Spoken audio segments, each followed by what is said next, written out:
मैं अंशुआ शर्मा पुनः नए वीडियो के साथ। आज हम जो पाठ शुरू करने जा रहे हैं वो खंड ब की जो इकाई 3 है उसका पहला पाठ है, जिसका नाम है भारतीय लोकतंत्र के समक्ष चुनौतियाँ।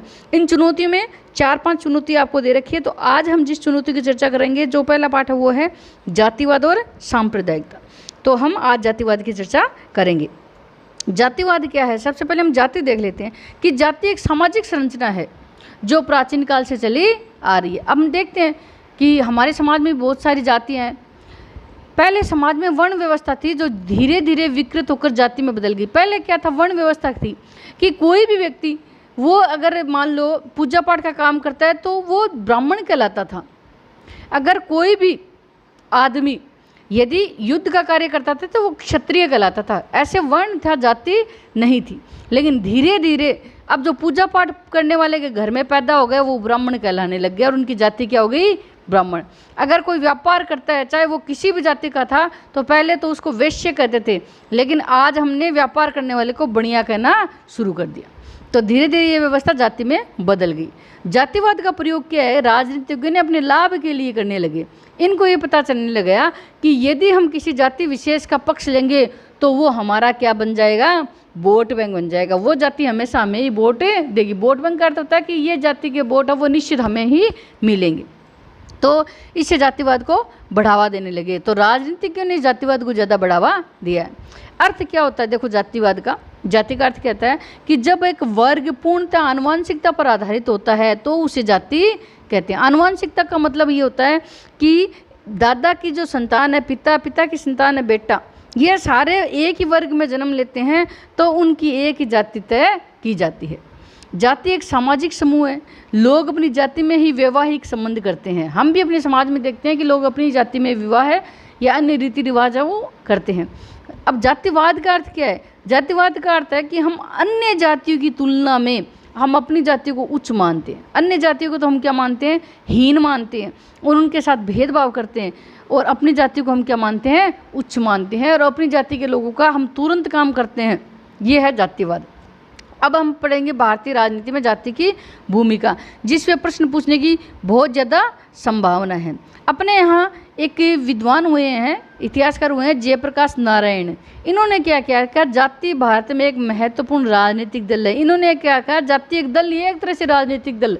जैसे दल को वोट मिलता है वैसे ही अपनी जाति के व्यक्ति को निश्चित रूप से लोग वोट देते हैं। तो ये एक तरह से राजनीतिक दल है। जाति राजनीति में महत्वपूर्ण भूमिका अदा करती है। अब जाति की राजनीति, प्रश्न आपकी यूँ आएगा कि भारतीय राजनीति में जाति की भूमिका बताइए। तो हमें ये पॉइंट बताने हैं। तो पहला है निर्णय प्रक्रिया में जाति की भूमिका। निर्णय कौन करती है? सरकार करती है। तो सरकार हमेशा ये चाहेगी कि जब भी हम कोई निर्णय करें तो कहीं हमसे कोई जाति नाराज ना हो जाए। तो अनुसूचित जाति, अनुसूचित जनजाति, ये आरक्षण को बढ़ाना चाहती है। ये जाति चाहती है कि आरक्षण हमेशा के लिए रहे या हमारी जाति में अन्य जो उपजाति उनको भी मिले। और अन्य जातियाँ वो भी क्या करती है? आरक्षण प्राप्त करना चाहती है। अन्य जाति ये चाहती है कि हमें भी आरक्षण मिले। तो जाति अपनी मांग को मनवाने हेतु, अब ये जो जाति है ये क्या करती है? अपनी मांग को मनवाने हेतु शासन पर दबाव डालती है और अपने पक्ष में निर्णय निर्माण करवाती है। वो दबाव इसलिए डालेगी कि इनको पता है कि हमारे पास वोट बहुत ज़्यादा है और अगर सरकार को वोट चाहिए तो अपना निर्णय वो मानेगी। तो वो सरकार पर दबाव डालकर अपना निर्णय निर्माण करवाती है। और जो उनके अपने प्रतिकूल यदि इनके कोई निर्णय हो जाए तो अपने प्रतिकूल निर्णय होने पर जाति इस निर्णय को बदलवा भी सकती है। सरकार से कहती है कि ये निर्णय है, इसको आपको बदलना पड़ेगा। दूसरा हमारा जो पॉइंट है राजनीति में जाति की भूमिका, प्रत्याशियों का चयन। प्रत्याशी मतलब उम्मीदवार। तो चुनाव के समय जब भी उम्मीदवार का चयन किया जाता है तो प्रत्येक राजनीतिक दल उस व्यक्ति को प्रत्याशी बनाएंगे जिस क्षेत्र में उस जाति का बाहुल्य हो, ताकि चुनाव जीतने में आसानी हो। अब जैसे मान लो हम चूरू की बात कर लेते हैं। चूरू जिला है या मान लो अपने झुंझुनू जिला है, तो वहाँ ज़्यादा है जाट जाति, ठीक है। तो वहाँ जो भी दल है राजनीतिक, वो किसको उम्मीदवार बनाएगा? वो जाट प्रत्याशी को उम्मीदवार बनाएगा ताकि चुनाव जीतने में आसानी हो। अगला है जातिगत आधार पर मतदान व्यवहार। ये निश्चित है कि हम लोग पढ़े लिखे होने के बावजूद भी हम क्या करते हैं, अपनी जाति के लोगों को वोट देते हैं। और जो राजनीतिज्ञ हैं वो तो चाहते ये हैं कि जैसे तैसे करके हम अपनी जाति के लोगों को भड़काएं ताकि वो अपने को ही वोट दें। तो सभी राजनीतिक दल अपने स्वार्थों की पूर्ति हेतु जातिगत भावनाओं को भड़काते हैं और तथा जाति के लोग अपनी ही जाति के उम्मीदवार को वोट देते हैं, ये निश्चित है। और जो राजस्थान में पंचायत के चुनाव होते हैं ना, उसमें तो ये सबसे ज़्यादा देखने को मिलता है कि वो अपने ही जाति के लोगों को वोट देंगे। अगला है मंत्रिमंडल के निर्माण में जातिगत प्रतिनिधित्व, कि राजनीतिक दल जो चुनाव जीत जाते हैं और कोई राजनीतिक दल जब सत्ता में आ जाता है, सरकार बना लेता है सत्ता में आके, तो सरकार बनाने के बाद जब वो मंत्री बनाता है तो मंत्रिमंडल में भी ये देखा जाता है कि मंत्रिमंडल के निर्माण में जातीय संतुलन का विशेष ध्यान रखते हैं कि जिस जाति के वोट ज़्यादा है उसके मंत्री हमें ज़्यादा बनाने हैं। मतलब राजस्थान में 200 विधायक चुन के आते हैं, अब मान लो 50 जाट आ गए तो 50 में से उनका यही रेशियो रहता है कि कम से कम 5 व्यक्ति तो आराम से जाट ही मंत्री बने। अगर राठौड़ की बात हम करें कि राठौड़ का प्रतिनिधित्व कम है तो उनको 2 दे देंगे। तो इस प्रकार जब मंत्रिमंडल का निर्माण करते हैं तो भी विशेष ध्यान रखते हैं और सभी जाति के मंत्री को प्रतिनिधित्व दिया जाता है ताकि उनका वोट मिल सके। अब ये नहीं होता कि किसी एक जाति के व्यक्ति को मंत्री बनाते ही नहीं, हर जाति के मंत्री बनेंगे ताकि उनको वोट मिलते रहें। अगला है जातिगत दबाव समूह। ये जो जाति है ये एक तरह से दबाव समूह, मतलब सरकार पर दबाव डालने का भी कार्य करती है। कैसे करती है कि जातिगत संगठन दबाव समूह की भूमिका भी निभाते हैं। अपनी ही जाति के पक्ष में निर्णय करवाने के लिए, अपनी ही जाति के पक्ष में निर्णय करवाने और जाति के विरुद्ध निर्णय होने पर, अब देखो निर्णय यदि जाति के विरुद्ध हो गया ना तो उस निर्णय को बदलने के लिए, अब जाति के विरुद्ध निर्णय हो गया तो उस निर्णय को बदलने के लिए सरकार पर दबाव डालते हैं कि अगर हमारे वोट चाहिए तो ये निर्णय बदलो क्योंकि ये हमारी जाति के अनुकूल नहीं है। अगला है जाति व प्रशासन। जाति के आधार पर प्रशासन में भी आरक्षण की व्यवस्था की गई है। प्रशासन मतलब देश का शासन संचालन के लिए हम जो व्यक्ति चुनते हैं वो, तो SC, अनुसूचित जाति, जनजाति और OBC इनको आरक्षण दिया है। आप देखो इनको ना केवल लोकसभा और विधानसभा में आरक्षण दिया है बल्कि सरकारी नौकरी में भी जाति के आधार पर आरक्षण की व्यवस्था की गई है कि जब भी कोई प्रशासनिक अधिकारी, जैसे मान लो कलेक्टर होता है तो हम क्या करते हैं, देखते हैं ना कि प्रशासन में भी हमने जाति के आधार पर क्या दिया है, आरक्षण दिया है ताकि लोग, हर जाति के लोग वो प्रशासन में आए। राज्य की राजनीति में जाति की भूमिका बहुत इम्पोर्टेंट है कि जैसे हम देखते हैं ना कई राज्य हैं भारत के, उनकी राजनीति में जाति की बहुत ज़्यादा सक्रिय भूमिका है। आप बिहार में चले जाओ, 2 जातियों के मध्य आपको हमेशा ही चुनाव देखेंगे। आप यूपी में चले जाओ, वहाँ भी जाति के मध्य विवाद होता है। केरल देख लो, तमिलनाडु देख लो, कर्नाटक देख लो, कोई सही राज्य देख लो भारत का, हमेशा चुनाव 2 जातियों के मध्य हमें दिखाई देगा कि 2 जातियां हैं वो सत्ता प्राप्त करने के लिए उनमें संघर्ष चलता रहता है। कभी इधर एक जाति बन जाती है, कभी दूसरी जाति बन जाती है। इसके अलावा चुनाव प्रचार में जाति का सहारा।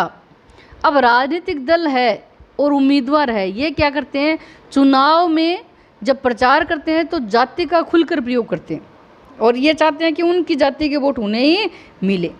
वह अपनी जाति के लोगों को प्रभावित करते हैं, ये अपनी जाति के लोगों को बहुत ज़्यादा प्रभावित करेंगे ताकि उनको वोट मिल जाए। कई बार जिस क्षेत्र में जिस जाति का बाहुल्य है उसी जाति के बड़े नेता को चुनाव प्रचार हेतु भेजा जाता है। अब मान लो जैसे पंजाब में, अपने राजस्थान में चुनाव हो रहे हैं और अपने को पता चल गया कि इस क्षेत्र में सांसी जाति ज़्यादा है और सांसी पंजाब में, तो पंजाब का कोई बड़ा नेता होगा ना जो सांसी जाति का है, उसको यहाँ लाएंगे प्रचार करने के लिए ताकि उस जाति के वोट उन्हें मिल सके। जाति के आधार पर राजनीतिक अभिजनों का उदय। अभिजन होते हैं कि कोई जैसे समाज में प्रतिष्ठित या पढ़ा लिखा व्यक्ति, तो जिस जाति में कई लोग समाज में उच्च व प्रतिष्ठित स्थान रखते हैं। मान लो अपने यहाँ जाति में हम देखते हैं कि अपनी जाति में 4-5 लोग ऐसे हैं जिनके आधार पर पूरी जाति के वोट पड़ते हैं, जिनके आधार पर हम सरकार का पक्ष रखते हैं या सरकार का विरोध करते हैं, तो वो लोग क्या होते हैं, राजनीति में भी अच्छा स्थान प्राप्त करते हैं। जब कभी उसके बाद मान लो वार्ड मेंबर की या MLA की बात आएगी ना, तो उन व्यक्तियों को हम क्या करेंगे, आगे लाएंगे। वह अपनी जाति का सहारा लेकर ये अपनी प्रतिष्ठा बनाए भी रखते हैं। ये व्यक्ति क्या करेंगे, इनको पता है कि अपनी जाति कितने वोट है, तो ये अपनी जाति का सहारा लेकर क्या करते हैं, अपनी प्रतिष्ठा बनाए रखते हैं। अब देखो जातिगत राजनीति की विशेषता क्या है भारत में? तो भारत में सबसे पहले हम देखते हैं कि जातीय संगठनों ने राजनीतिक महत्वाकांक्षा को बढ़ाया है। जाति के लोग जातीय हितों को मुद्दा बनाकर अपना राजनीतिक लाभ उठाते हैं।